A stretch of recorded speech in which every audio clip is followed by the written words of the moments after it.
Hi everyone, my name is Kajal and I welcome you all to Castrology। ये मेरी पितृ पक्ष के ऊपर उस सीरीज में सेकंड वीडियो है। इस वीडियो में मैं बात करूंगी कि ऐसा क्या कारण है, ऐसे टॉप 5 रीजंस जिनकी वजह से हमारे जो पितृ हैं, जो हमारे पूर्वज हैं, वो अतृप्त रह गए। मतलब ये अतृप्त होने का क्या मतलब है कि वो इस जीवन मरण के जो चक्कर है इससे बाहर ही नहीं निकल पाए। ये जो विशियस साइकिल है उससे ये बाहर ही नहीं निकल पाए। हम कहते हैं ना कि आत्मा मोक्ष को प्राप्त हो गई या वो भगवान में विलीन हो गए। ऐसा नहीं हुआ उनके साथ। ऐसा क्यों नहीं हुआ? ऐसे क्या रीजंस हो सकते हैं? हमारे पूर्वज के साथ ऐसे क्या रीजन रहे होंगे कि वो अतृप्त रह गए, वो डिससेटिस्फाइड रह गए। इस वीडियो में आपसे टॉप 5 रीजंस आपसे शेयर करूंगी जिसकी वजह से ऐसा हो सकता है कि आपके जो पितृ हैं, आपके जो पूर्वज हैं, वो अतृप्त रहे हों। और इसी वीडियो से हम ऐसी क्या सीख लें as a person, as a human being कि मेरे साथ ऐसा ना हो आगे जाके। क्योंकि जीवन का जो कड़वा सच है वो यही है कि हमें एक दिन मिट्टी में मिल जाना है, एक दिन हम लोगों ने इस वर्ल्ड को छोड़ के जाना है। मैं ऐसा क्या करूं अपनी लाइफ में जिससे कि मुझे ऐसा फेज ना देखना पड़े आफ्टर डेथ। कहीं कोई सोचे अगर कि मृत्यु के बाद मुक्ति मिल जाती है, नहीं मिलती। as long as your wishes are there, your deepest desires alive, मुक्ति नहीं मिलती है। अब क्योंकि ये जो टॉपिक है बड़ा सेंसिटिव है, मैं यहाँ पे कोई सुपरस्टिशन नहीं फैलाना चाहती हूँ, मैं किसी भी तरीके के सुपरस्टिशन को भी सपोर्ट नहीं करती हूँ, लेकिन कुछ ऐसी प्रैक्टिकल चीज़ें हैं जो हमें एज ए ह्यूमन बीइंग समझनी चाहिए और जो बड़ी लॉजिकल हैं। हम अब जब रीजंस को डिस्कस करेंगे तो आप खुद ही देखेंगे। तो चलिए वीडियो को शुरू करते हैं।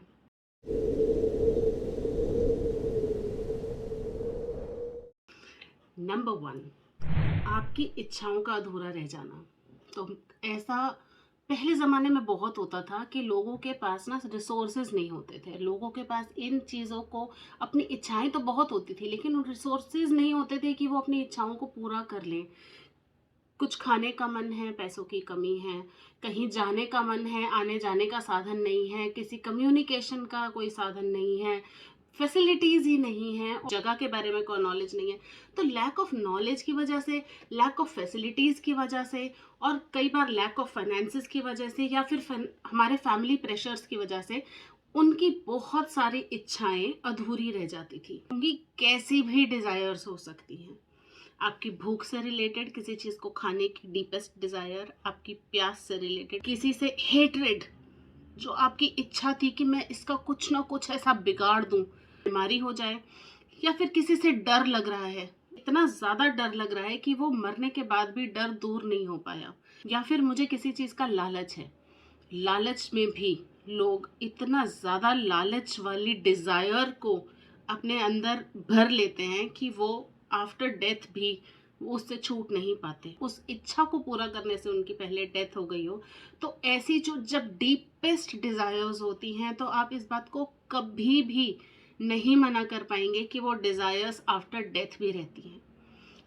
अगर वो डिज़ायर आपके पूर्वज की रही हो जो पूरी नहीं हुई, तो आप ये समझ लीजिए कि वो भी इस जन्म मरण के सर्कल से, इस विशियस सर्कल से बाहर नहीं निकल पाएंगे। तो वो आज भी डिससेटिस्फाइड घूम रहे हैं। कोशिश कीजिए जानने की, कोशिश कीजिए ये समझने की कि आपको अगर पितृदोष की वजह से कोई प्रॉब्लम आ रही है तो कैसी प्रॉब्लम आ रही है, कैसे सर्कमस्टेंसेस उनके रहे होंगे और उनकी क्या डिज़ायर्स ऐसी हैं। उसी से हम लोग ना, it is like joining the dots. उन डॉट्स को ज्वाइन करके हमें पता लग जाएगा कि उनकी क्या डिज़ायर ऐसी अनफुलफिल्ड रही होगी जिसे शायद हम पूरा कर सकते हैं या हमें हेल्प कर सकते हैं उनको समझने की, उससे रिलेटेड कुछ ना कुछ दान करने की, ताकि उनको वहाँ मुक्ति मिल पाए, उनको वहाँ शांति मिल पाए। राइट। सेकेंड पॉइंट, अकाल मृत्यु का हो जाना। अकाल मृत्यु का मतलब, as the point itself says, अकाल मतलब बिना किसी एक्चुअल टाइम के, मतलब कि उनकी अभी एज नहीं पूरी हुई थी। According to their birth chart उनकी एज अभी काफ़ी थी, लेकिन शायद कोई उन्हें बीमारी हो गई, शायद उनका कोई एक्सीडेंट हो गया, शायद उन्होंने सुसाइड कर लिया। तो ऐसे बहुत सारे नंबर ऑफ रीजंस हो सकते हैं जिसकी वजह से वो अपनी जो उनकी एक डिटर्मिन्ड एज थी जो उनको जीनी थी इस धरती पे, इस फिजिकल वर्ल्ड में, उनको कुछ एक्सपीरियंसेस करने थे, वो पूरा नहीं कर पाए, अकाल मृत्यु हो गई, तो उस एज को वो पूरा कर रहे हैं आफ्टर डेथ भी, सिर्फ उनके पास एक फिजिकल बॉडी नहीं है। क्योंकि साइंटिफिकली बात करूं तो हमारा जो ये फिजिकल बॉडी है ना, ये सिर्फ 25% है उस एनर्जी का, और बाकी 75% वो पूरी एनर्जी है। तो सिर्फ 25% ही उनके पास एक बॉडी नहीं है, फिजिकल बॉडी, लेकिन वो 75% उस एनर्जी को कैरी कर रहे हैं।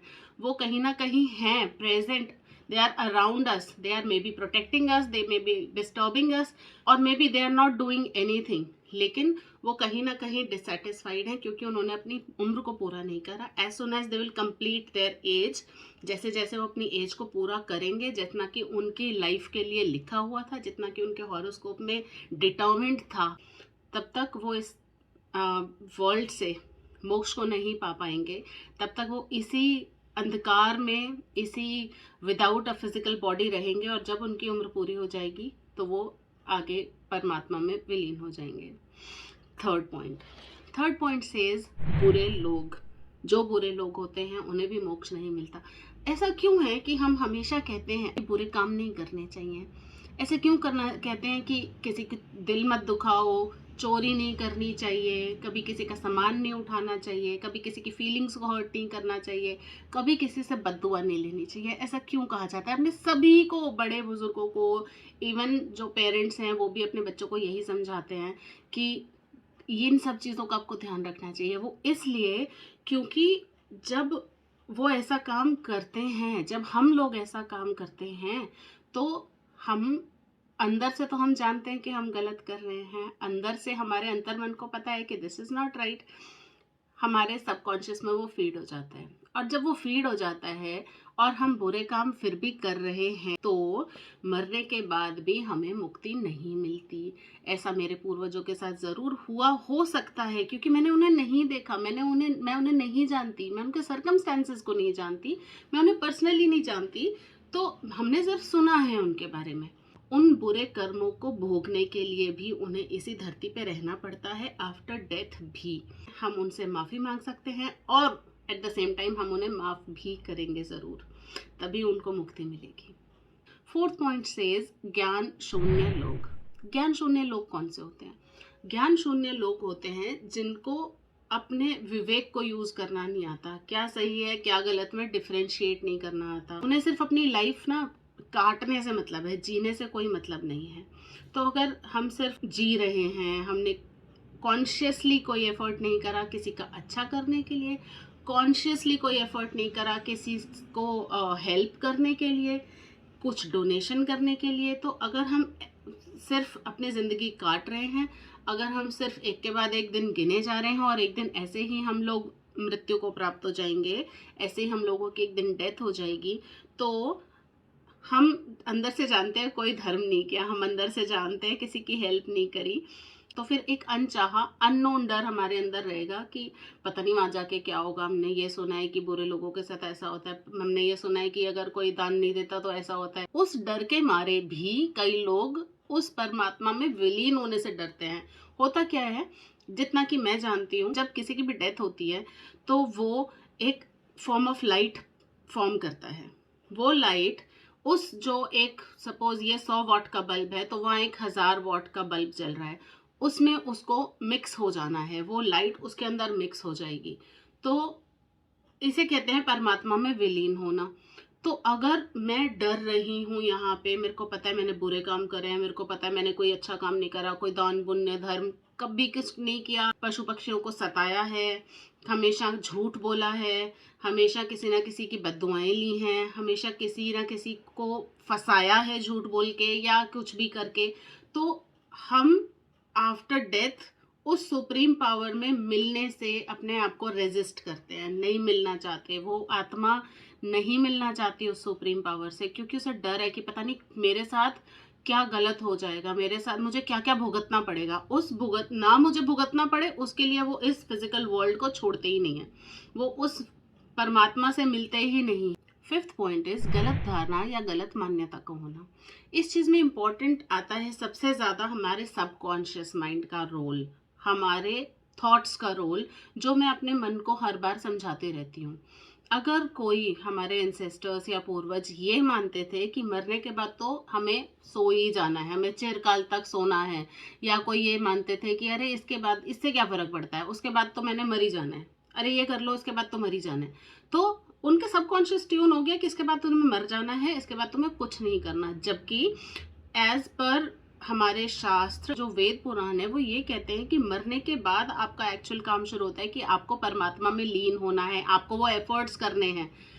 अगर आपने अपने मन को पहले ही समझा लिया कि करना क्या है, मरना ही तो है, अरे मर के करना क्या, मतलब मर के आप यहीं रह गए, मर के आप, आपका सबकॉन्शियस ने आपको बता दिया यहीं पे रहना है तुम्हें, तो तुम यहीं रह जाओगे। There is no freedom to this world, there is no cut off from this world, आप यहीं पे रह जाएंगे, और यहीं पे रह गए तो इसका मतलब आपको मुक्ति नहीं मिली, आपको मोक्ष नहीं मिला।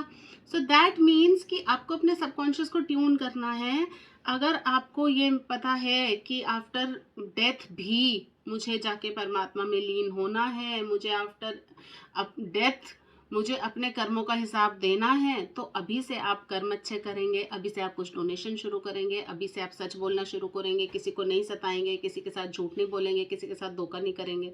अगर हम ये सब कर रहे हैं तो इट मीन्स कि हमें या हमारे पूर्वजों को डर नहीं लगना चाहिए था कि, और उन्हें मुक्ति भी मिल जाएगी।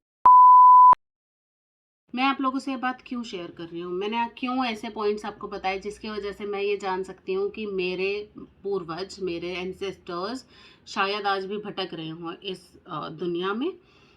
वो इसलिए ताकि मैं उनके परिवार का एक हिस्सा होने के नाते मेरी जो रिस्पॉन्सिबिलिटी है वो मैं पूरी करूँ। उस परिवार का एक हिस्सा होने के नाते अब मेरी और मेरे परिवार की वो जिम्मेदारी है कि हम उनको वो चीज़ें प्रोवाइड करें जिस भी तरीके से हम प्रोवाइड कर सकते हैं, और उन्हें मुक्ति मिलने में हेल्प करें। कुछ ऐसा करें जिससे कि उन्हें मुक्ति मिले, उन्हें सेटिस्फैक्शन मिले, उन्हें पीस मिले, क्योंकि अगर उन्हें मिलेगा, वो इस वर्ल्ड से जाएंगे, तभी वो मुझे और मेरे परिवार को, अपने पूरे खानदान को कह लीजिए, पूरी ब्लड स्ट्रीम को वो अपनी ब्लेसिंग्स देंगे। तो इसीलिए अगर आपके हॉरोस्कोप में कहीं भी पितृ दोष है, मैं कह रही हूँ 0.01% है, तो आपको ये चीज़ें ज़रूर फॉलो करनी चाहिए ताकि आने वाली पीढ़ियों पे, आने वाली जनरेशन्स पे उसका फ़र्क ना पड़े। उसके लिए आप क्या कर सकते हैं और क्या नहीं कर सकते, उस सीरीज़ में मेरे वीडियोस को ज़रूर देखिएगा। और मैंने इससे पहले भी एक वीडियो बनाया है जिसमें कि मैंने ये एक्सप्लेन किया है कि किस तरीके से हमें पितृपक्ष में काम करना चाहिए और क्या चीज़ें ऐसी हैं जो हमें पितृपक्ष में बिल्कुल नहीं करनी चाहिए। आप उस वीडियो को आराम से देख सकते हैं। एपिसोड 1 सीरीज़ पितृपक्ष आपको मिल जाएगी। और मैं मिलूँगी आपसे अपने अगले वीडियो में। Till then, be logical, avoid superstition, follow astrology.